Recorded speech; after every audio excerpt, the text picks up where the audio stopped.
in terms of doing arts-based community engagement, right? So this is a wonderful opportunity. I'm happy to be here. So let me just get a quick intro from everybody. So Kristina, from you. I'm Kristina Palacio, and being assistant director in this production. Wonderful. And I'm Karelisa Hartigan, and I'm directing this. wonderful.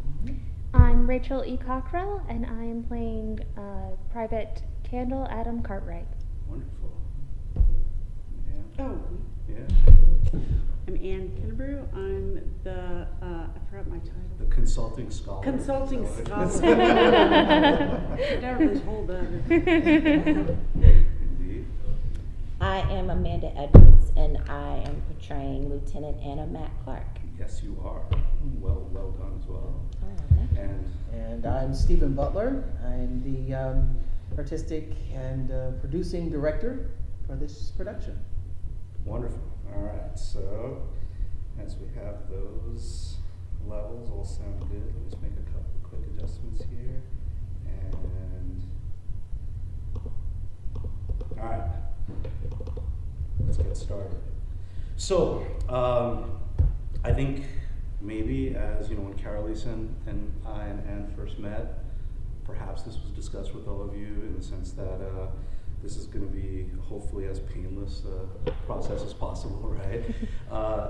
The idea here, and what we've tried to do with this kind of work, this kind of scaffolding work, because the main kind of outcomes occur on this particular stage, right? And what we try to do relative to these podcasts leading into the production and then the community engagement work that occurs around the production is to really give the community a space to go levels deep into this experience, because they're going to have that experience. And when you guys portray some of the, I mean, that's what I wrote down, right? I was telling Anne that I'd been through the script, but it didn't really work for me until I saw everything that happened today, and everything kind of came out, it came alive. And I myself learned that when Anne had first told me in the production that she directed me into, like, it's not going to really work for you until you go off script, right? So I realized that was definitely when my character came alive for what I did. So what we're trying to do here today is to get a sense of what all of your ways into this particular production are as characters that are portraying a particular kind of a narrative on stage, but also as individuals who are directing this work, individuals who are presenting this work into the community. So given that particular idea, Stephen, why don't we start with you, right? Mm-hmm. As artistic director for Actors Warehouse, we've been down this road before, right? We did this with Boy, and that was a remarkable production relative to transgender justice. So how would you portray this particular offering into the community? What kind of points of intersection does this production, does this story, does this play offer to the community? Well, first of all, I want to say that I think it actually will breathe some new, a breath of fresh air into our icons that we recognize during Black History Month, just with our, should I say, in our American history, because we're so used to conjuring up the typical icons of Dr. King and Frederick Douglass and so forth, but Anna Matt Clarke, no one ever heard of her. I hadn't heard of her until Karelisa, our director, presented it to me, and I was just absolutely, I was like, wow. I was really taken by the work that she had done in such a short period of time. And so I said, I think this is a story that definitely needs to be told, to get that out there to our community. So I'm very grateful for the opportunity that we can share this Anna Matt Clarke's story with our Gainesville community, and hopefully, we'll definitely get more press, within our country. So that was one of the reasons I chose the play. That when Karelisa presented it to me, and then I thought it was also going to be very important to center a great deal of community engagement around not just this play, but then there's another one that we'll be doing a Sure. podcast on as well too, and that's Pipeline. And so I think with the two of these two productions, we actually put it together and applied for a grant from the Florida Humanities Council, which we won. Very grateful for that. And this the big project itself is entitled "The American Black Experience Then and Now," and so it's a critique of the racism and the racial institution that we created in our country. And so during the various community engagements that surround both these plays, participants will have an opportunity to be able to bring their awareness and increase their own awareness of their own bias, their privilege, and also exploring the institution of systemic racism. So those are the elements that we're going to be working with when it comes to the community engagements surrounding this project. That's outstanding. I mean, and it's important to note what you said initially, this idea that there is a freshening, a refresh, a reconsideration of the kind of iconography that we've become used to Right. in this kind of environment. Because even in spaces where, I mean, you know, it's in the past decade that the idea of intersectionality has really emerged more than anything else in the larger kind of public consciousness, and even to consider the intersections between race and feminism, for example, that often what has been discussed even after the turn of the century relative to kind of Black American history, the expression of even unknown aspects of that history often did center in male spaces, right? So this is something that is, even now, I mean, we're in 2019, and yet this is an emergence of something that we're doing here at Actors Warehouse that for many people is going to be, like you said, it's new. I hadn't heard of her, neither did I, right? So full disclosure regarding that. And Karelisa, when we had first met to discuss this idea really emerged that as there is a portrayal of this particular story where the intersection of a woman of color fighting for not only her space, as you had said, Amanda, beautifully, that line was delivered like, I'd like some popcorn, and I'd also like some respect, right? So that was a beautiful line. And as that is emerging through this particular story, this particular production, it's important to note for the rest of the group here, as we had noted when we sat and discussed this earlier, that there is an incredibly unfortunate yet also a brilliant timeliness to this story right now in this particular moment. You would have thought the difference between 1944 and 2019 would have been a greater one. Unfortunately not, you know, to a very great extent.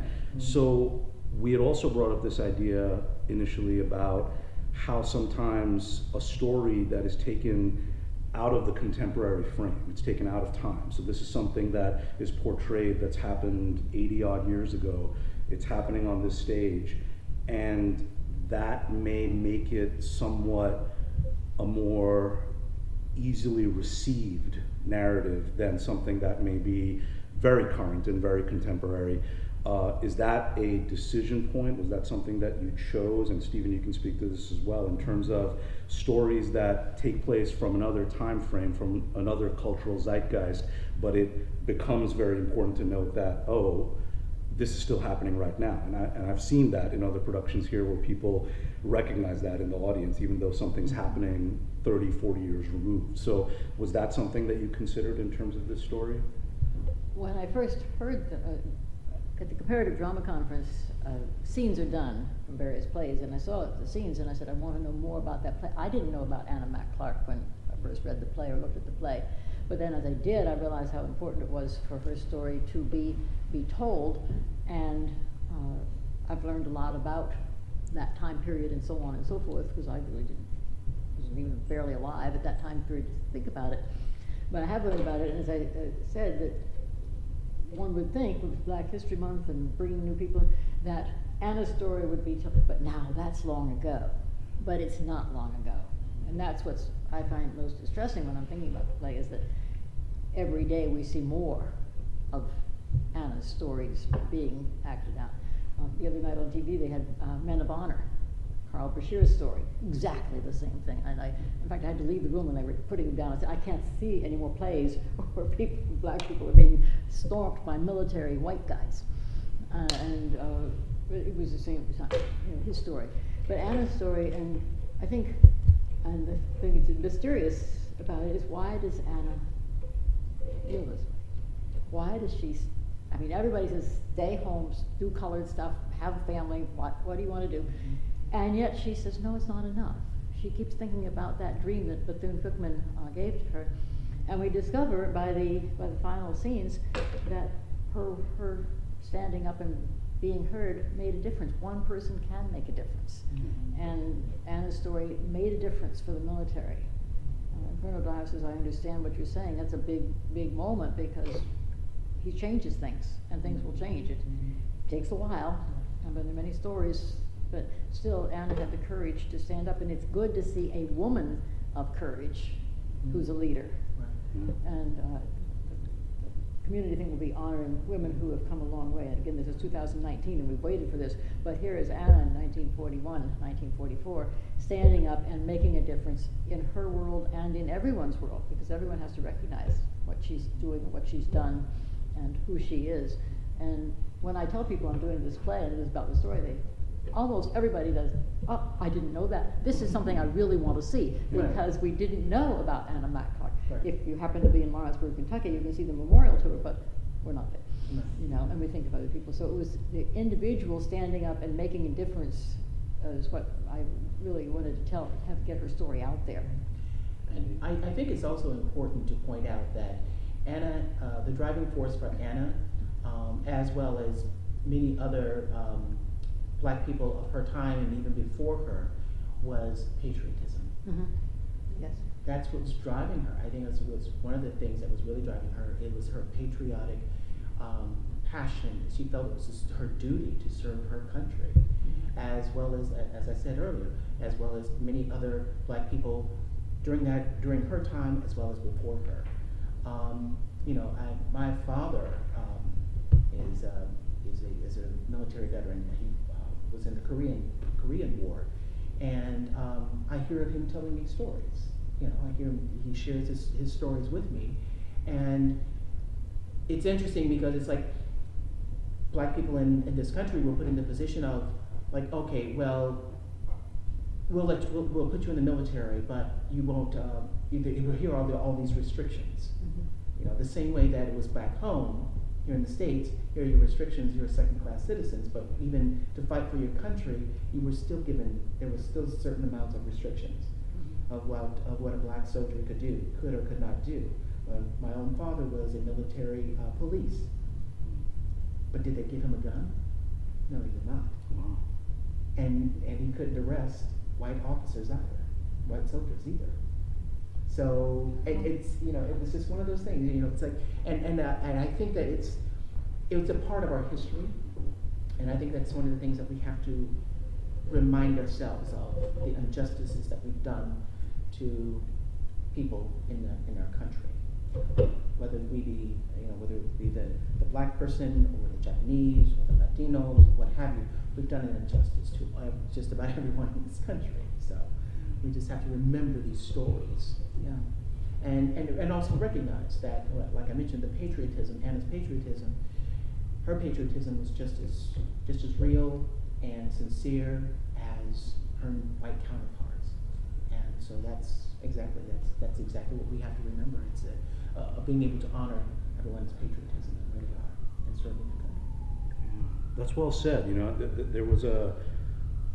There's a line that struck me that Anna's brother says to I forget the porter's name. Samuel, right? So in the beginning scene, or as we were watching through the rehearsal, this idea that he says, this war should be putting new ideas into your head, right? So there's a recognition of a moment that there is an experience that is a more globally impactful experience to everyone, not just what one would see that, you know, there's the face of the white soldier on a poster or whatever the case is, or even Rosie the Riveter. I mean, we've been through those kind of moments, but there are so many other voices and so many other faces that are being impacted by this cultural flow as it moves forward. So I like that idea, Stephen, that you have said that this is a work of remembrance that we're doing here.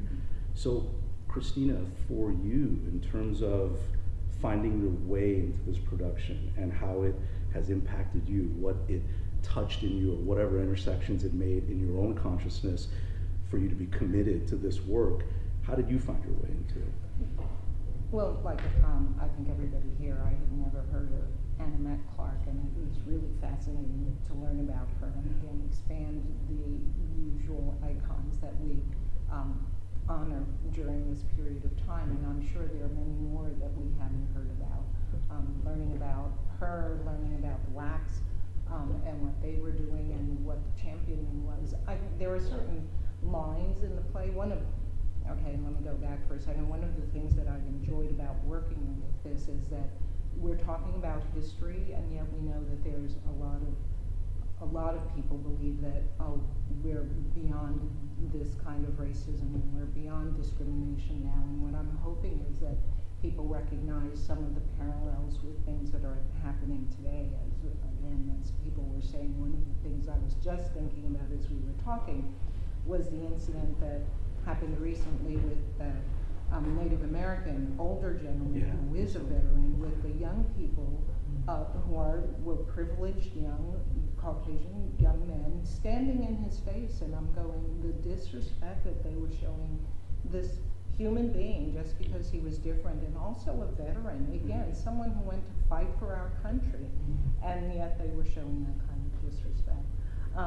One of the things that there were various lines, the line where Colonel Dyer goes, well, but it's really only been 80 years, and I was going, yeah, and it's only been 75 since Anna Mac Clarke did it, and yet we're still struggling to have equality and have people recognize that there's still a lot of progress to be made. Yes, we have made a lot of progress, but there's a lot of progress to be made. And I think we forget that, or try not to face it today, and that's one of the things that actually, even in the cast, sometimes we've had to say, well, back in those days, people were really afraid. We've gotten past that, but not really totally. I mean, I have young black men as sons, and that fear is still there, and I have to teach them there are certain times you have to act really respectful and not talk about, how you really feel, and they're very intelligent, very educated, and yet I have to give the speech. And so some of this is really, we think we're beyond it, but Anna Mac Clarke is got to be careful, and the young Ellie has to be careful because she knows she's going to be arrested just for standing up for her rights. So that's how a lot of it touches me, is when I think about, well, how far have we come since that time? Yes, she made a huge breakthrough, thankfully, but there's still a lot of progress to be made, and one of the things that I like to remember is, or remind people is, we're still not there. There's a lot of progress to be made. Yeah. I mean, it's very well said, because there are lines, even as you were speaking, that I realized that I'd noted during interactions with Anna, when it's even said to your character, Amanda, that that degree of yours is scaring men off, that kind of an idea. And I know colleagues, I work in higher education in the academy, where that is still a very relevant phrase, right? That degree of yours, or you can express yourself this way, but as you're going up for tenure, it might be a little bit more feasible for you to just don't be so aggressive about everything that you say. And If you're a woman. If you're that's the point. Yeah, I didn't specify that. Yeah. No, these were women colleagues. Strikes against her, yes, but I think anybody who's been a woman in academia, as I was for all my life, I had a wonderful department, but I still had to realize that degree of yours is scaring people off, or we don't want to hear a woman's point of view. And you or- can't be assertive, because And- then you're being aggressive. Yeah. Yeah. Mhm. If you- And you can't take leadership, you're being bossy. Right. Oh, bossy, yeah, well, that's a, So that's one of the parallels that hasn't changed, even though it's Yeah. greatly changed, but not completely. Right, we still have a lot of problems. so Amanda, there was a line that your character speaks, is a poignant moment. I'd love to see that when it's actually, in production, is, I'm not gonna get it right, but that expression, no one understands me, or no one understands where I'm coming from. What is that specific line that Anna says? Well, at the close of that act, Yeah. she says, "No one understands me," Yeah. to Franklin. To Franklin, correct. Right. Are you saying? So that line hit me in the moment that it kind of emerged in that play, Sure. and the way you delivered it was very personal, right? So it's something that I'm sure you drew something on it, and I'm very new to theater and acting, and gently shepherded me into some moments where I had to make some really difficult expressions in a character I portrayed that's very kind of contrary to my own experience. So in that sense, relative to your personal experience and relative to the experience of this character, how did you find your way into her? What did you draw on? What kind of parallels may occur? It's very relevant to my personal life, because I've had similar things said to me by family. The degree is scaring them off. You should be married by now. Where are your kids? What you don't want that, and all of those kinds of things. So it's actually very relevant, because I have probably uttered that a time or two when Many more for me. Yeah. when family have Yeah. inquired about that. But it's a generational thing. Yeah. So going back into that time and being fortunate enough to have relatives, my grandparents, who were from that time period, and trying to at least appreciate the understanding behind, because they love family, and family is so important to them, and family is really what they had. And when you come from, that whole transition of the end of Civil War, Reconstruction, Jim Crow, they needed each other. That sense of community has always been huge, I think, amongst African Americans, because of the experience that we've been through. So for me to kind of step back into time in this particular story, and then see that it's the same thing. There were still women back then who were not necessarily interested in that kind of stuff. She had bigger things that she was trying to do. I have bigger things that I think I'm aspiring to do as well. So it was a comfort to kind of find that in Anna. And I found Anna saying a lot of things that I've said. So it was very personal for me, which was very fortunate, because I don't have to necessarily unearth things that I haven't experienced personally. I can put myself into a lot of it. And then that helped me appreciate Anna even more, because of the time that she did it in. So she's got all this personal pressure that she's dealing with, and then she willingly enlists and willingly steps in front of the firing squad, essentially, and be that person that has to take all the brunt of whatever it is it's going to be, because that's what she wants to do. So no one understands me is a very relevant, extremely relevant thing and term and essence for a lot of things for young women in general, not just black women, but it's black women too, to kind of get past that and still be, determined and disciplined about, this is what I want to see happen. I want to change the way people think about Negroes, which I think is one of the best lines that Anna has, because that's what's driving her through the whole, I think, narrative, is she's really trying to change things. So that's an important distinction, right? Sometimes it's hard. I mean, intersectionality is like soup. It's hard to unmake soup into its original ingredients. So it's kind of tough to think about that, but let's think about that, right? In your own experience, in terms of the experience that you've drawn on to imbue this character with, the idea of challenges you faced as a person of color, and then challenges you faced as a woman,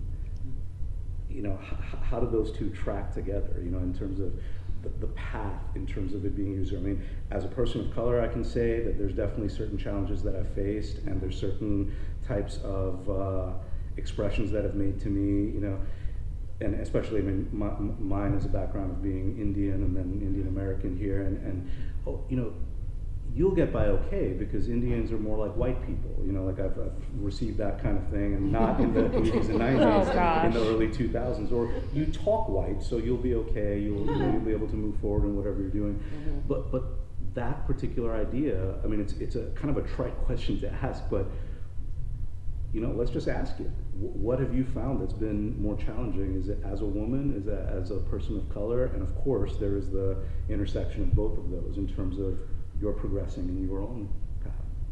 Wow, what a question. Yeah. What a question. Oh my goodness, I don't even know where to begin.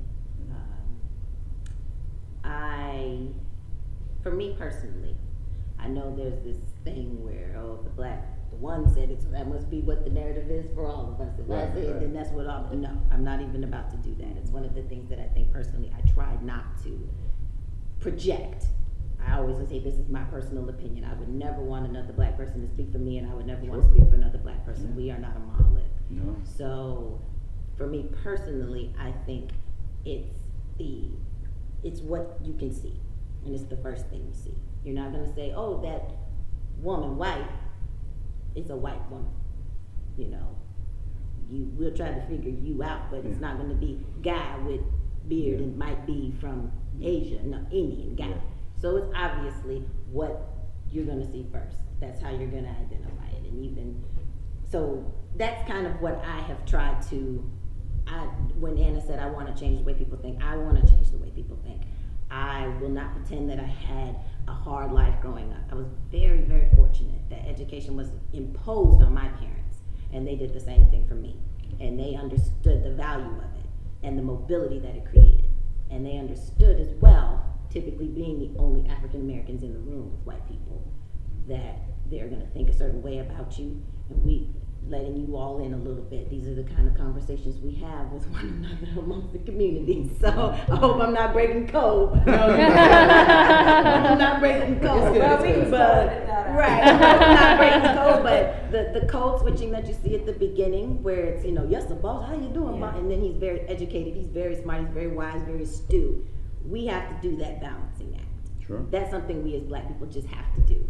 We have to do that. And it obviously is a tug of war with us, because then when we get back to our community and home, and why are you talking like that? Why are you trying to be, that idea of, my parents were always like, hey, white people do not have a monopoly on articulation, elocution, intelligence. They don't own that. So you don't worry about people saying, oh, you talk white. You want to be white, or you want to do all that white stuff. No, they don't own that. That's not their space. We do that. And stories like this reveal that. Yes.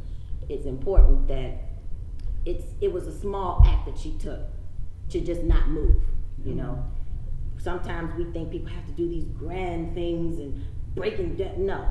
Civil rights was a result of consistent, small steps of just outright refusal to just not be treated like somebody else. And so in my life personally, I realize it's those small steps. So when I could say, well, I'm finna go do something, I have to correct myself in public around people and say, well, I'm about to depart, or, I personally make that choice because I know it would make my mother cringe, but at the same time, it's like, let me remind you, I could do it that way, but I'm intelligent enough to know to do this another way too. And so it's wanting to change that. Because I don't want to assume that you think this way about us, and that I would never want to do that. But I have to also be mindful of the fact that, hey, you know what I mean? I'm not some regular. No, my folks enlisted this and us, and there are a lot of us like this. And you need to get used to the idea that this is how we're moving. We're not different. Mm-hmm. We're not different. We're just like you. And that is what I think was driving every type of protest that you want to call it in that. And so it's just amazing how it has not changed. It's kind of something that we've taken on, that burden that we've taken on. We have to now change everybody else's mind about us, instead of people being like, well, Sure. We all in class together, we're learning the same stuff, we go to the same places, we like the same kinds of food. What really is the difference? Well, but the difficulty can also be that, there are drawbacks even to allyship in this kind of situation, because, not so many years ago, probably about 10 years ago, I was a teaching assistant in a sociology class, and there were young teachers, and essentially in this particular unit, there were all young Caucasian women, right? So these were all young women who were in first year teaching master's programs, And as a TA, I found that when we were discussing certain aspects of privilege and lack thereof, whatever the case is, there was a weird kind of assumption that was made as a reverse assumption, and that too had to be kind of decoded and corrected in the sense that they said, oh, Suraj, your life must have been so difficult because, everything that you've had to overcome to get to where you are. And I thought, oh, well, not really. I actually had a very privileged existence. Both my parents were professionals, and it was mandated that I went through a certain education and whatnot. So it's weird that you're assuming that about me, and that is equally as kind of unsettling as you're assuming something, on the other side of that spectrum. So these are important narratives to, I like that you said that. I like that it's on record, right? That we have this idea that there is no group of individuals that is just a monolith, right? We're all individuals that comprise these particular spaces. So, Rachel, how about for you? Did you, in the character that you play, in the scene that I've seen today, even disregarding rank in terms of the attitude that character has towards her colleagues, how uncomfortable or comfortable was that particular portrayal for you? Oh, so uncomfortable. Yeah, I can imagine. I can imagine. It's well, definitely. My mother was always a very liberal, open-minded. She's 60s, 70s, hippie. All of that. That's and she raised me to be a feminist, and but on the other hand, other aspects of my upbringing and parental figures and just extended family, essentially, I saw a lot of prejudice and a lot of racism. I heard slurs used not infrequently, and it was just a really weird juxtaposition of, okay, I'm around these people, but this is not what I'm being raised as. It was always, I was always very uncomfortable in those situations. So I've thought a lot about that. One thing that I really think is very strong in the scene is when Anna mentions that Candle's not the problem, it's her upbringing. And even today, it seems to me that there are a lot of people on the extremes, and a lot of people just sort of have made their mind up that, well, that person can't change. That's that person, they're wrong. It's not even worth the effort of talking to them. When, in fact, we all have biases, and until we're aware of them, until we have those difficult conversations, we can't grow and move beyond them. It's interesting. There was that particular line, that she's not the problem, it's her upbringing, but also a very poignant line when Anna says she's not the enemy, right? That was really important, because what struck me in that particular scene is that there is so much more common ground in terms of establishing space as women in the military that's occurring in that particular scene, and yet it's this other point of bias, prejudice, whatever the case is, that's then kind of cleaving the two apart, or the group apart at that particular time. So as you found your way into that character, how is it that you have perceived that she makes sense of that? That they're more allies than not, and yet there's this one facet of their presentation, experience, appearance, whatever the case is, that seems to trump the other in terms of whether they're allies or whether they're at odds with one another. So how did you find your way into that character making sense of that particular distinction? Also, what a question. Yes. To echo Amanda.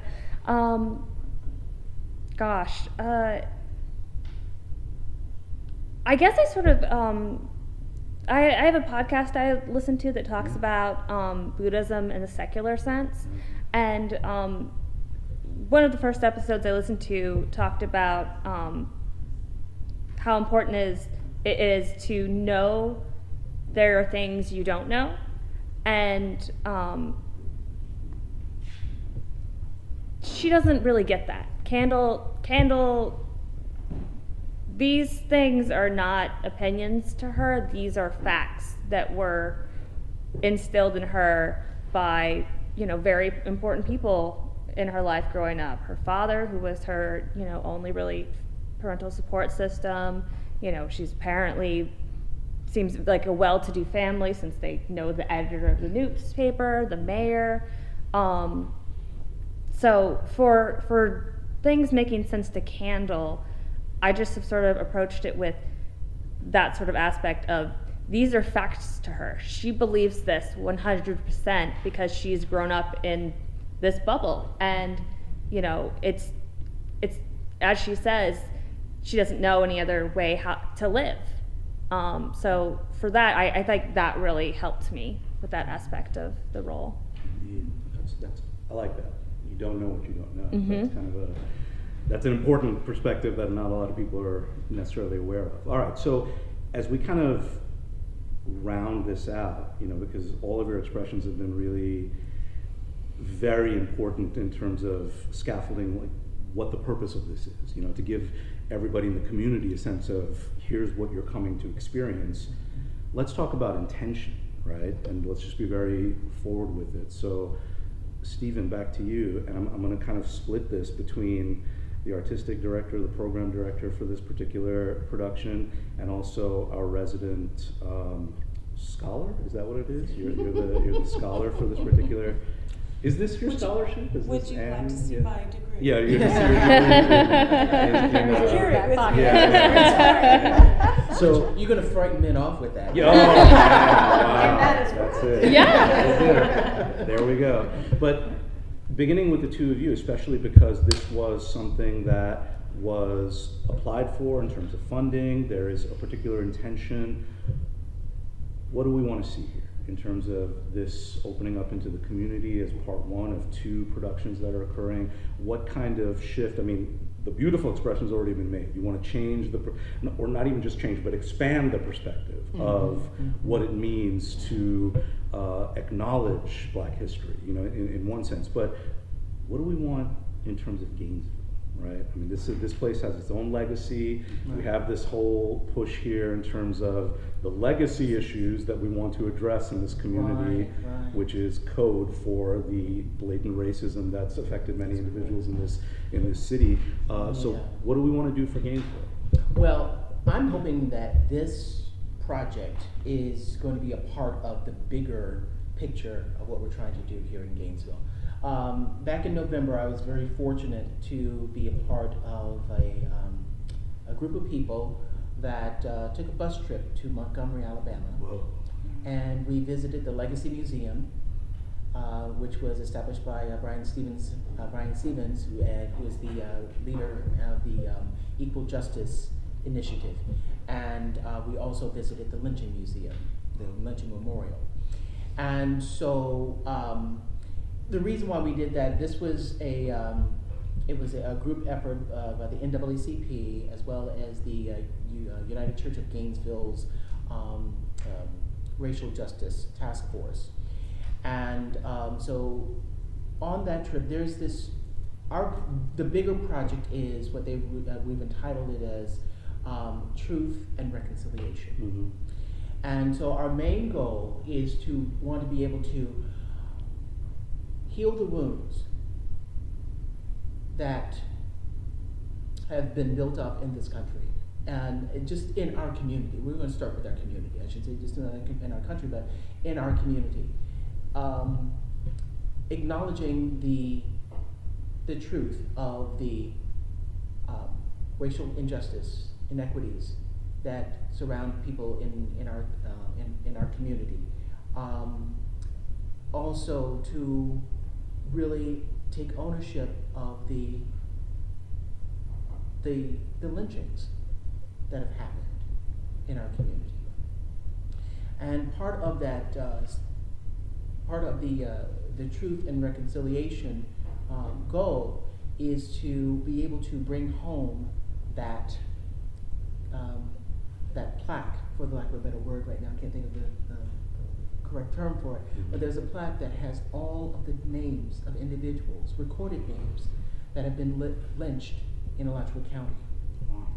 And so what we want to do, but we can't just go there and say, okay, we want to go and bring it back home. We have to show a concerted effort by our community leaders as well as our government, our local government, that we are making an effort in order to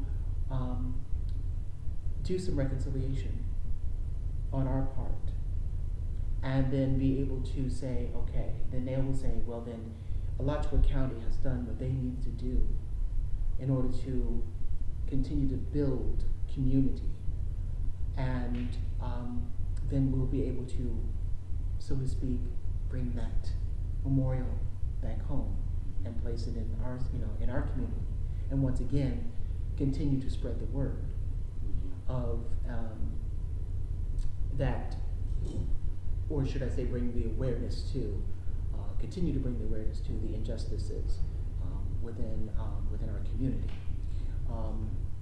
We've also been able to see that with the last year's inequities report that came out.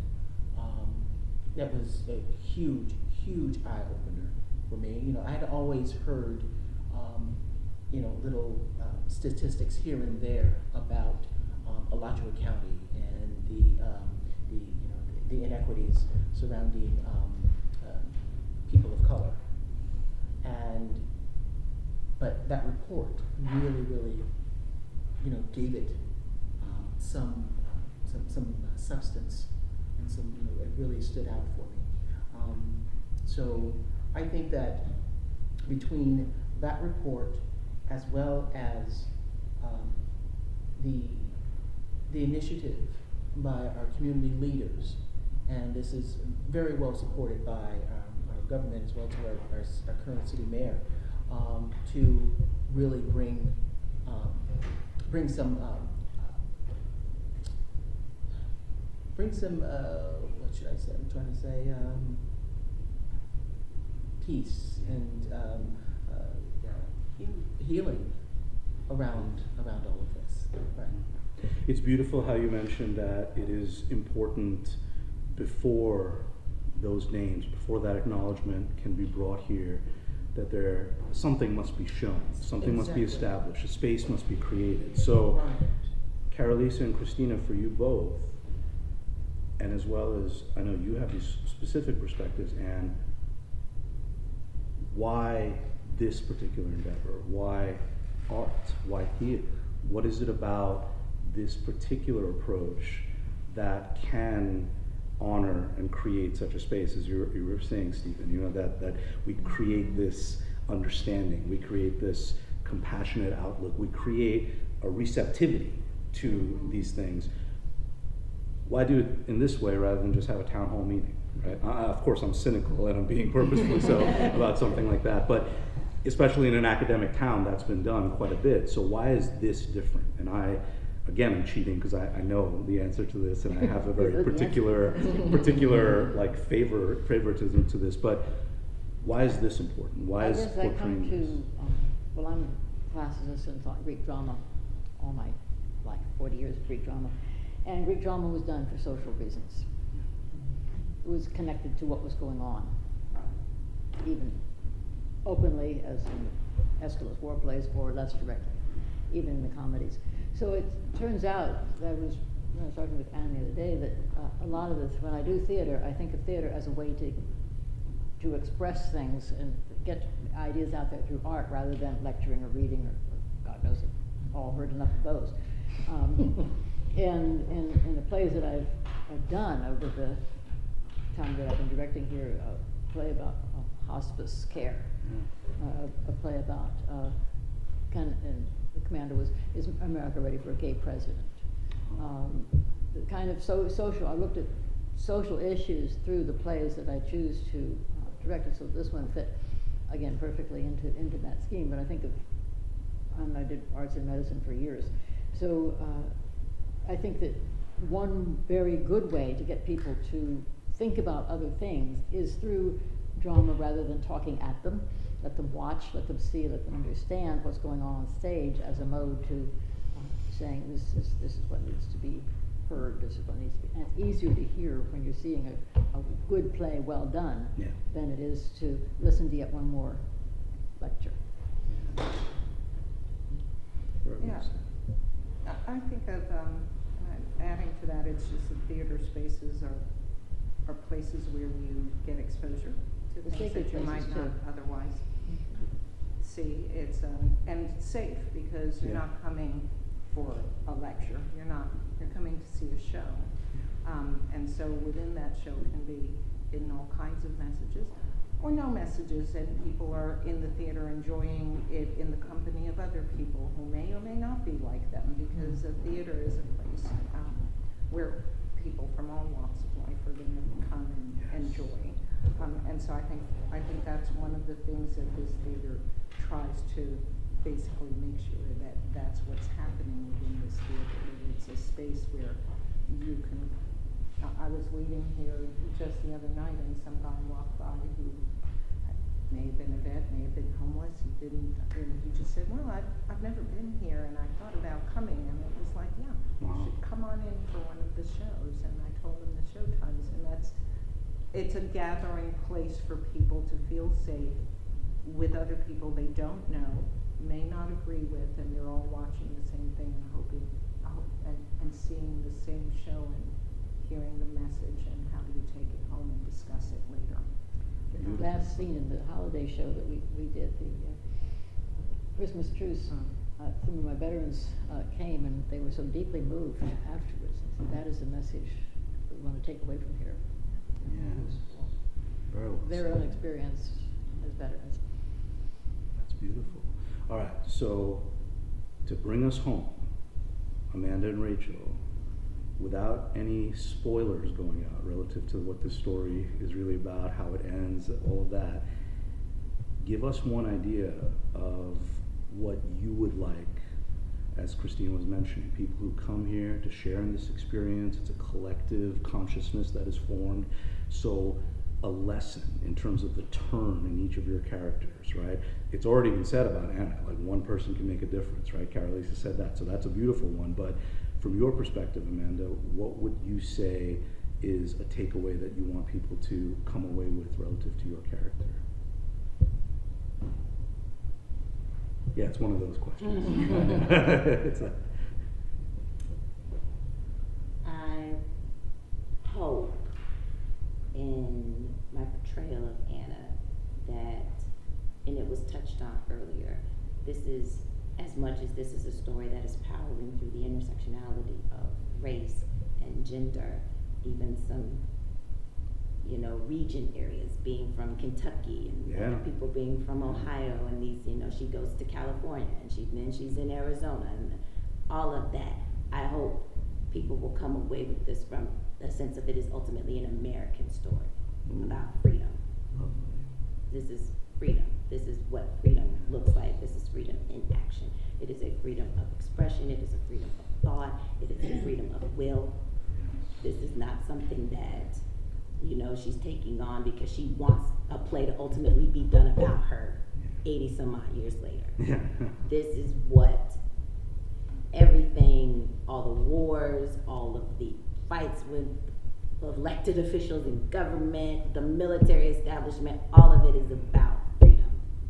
And we are in a place now where we are free to talk about the ills and the hurts and the pain, and then we are free to accept what we need to get healed and move on. Beautiful. I love that. And Rachel, the turn your character makes, especially relative to the effects that Anna's character has on her, what would you want a takeaway to be relative to that? I'd say probably, I hope that people leave the show and think about their own past experiences, to perhaps see things from a different perspective, and to realize that we all have biases, but we're not born with them. They're taught, and there's far more that people have in common than what makes them different. Because, you know, there's just so much commonality between Candle and Anna, and, you know, that's definitely something that Candle would not have ever anticipated. So. Beautifully put. And that echoes Stephen's mission of reconciliation, right? It's a restorative purpose. So everyone, thank you very much. This has been a brilliant kind of scaffolding of what the meaning behind this particular production is.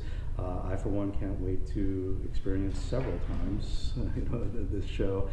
And I think this will be something that goes a long way towards the larger mission for this city relative to truth and reconciliation. So thank you very much to the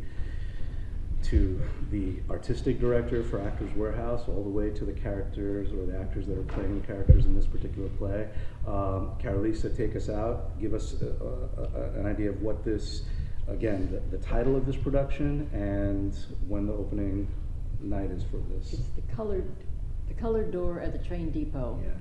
And it opens February 1st and runs 3 weekends after that through the 17th. Everyone should come and see And it. be sure to watch Actors Warehouse Facebook for other community engagement opportunities throughout the city. Yes. We have several things planned around this. Wonderful. And I might add, because of the generous funding of the Florida Humanities Council, we are able to offer some of these shows for free. So our Thursdays and Friday evening shows will be free of charge. Friday evening also? Yes, Thursday Great and Friday will be news. free Wow. of charge to the community. Even opening night? Mm-hmm. I just Yes. bought 3 tickets.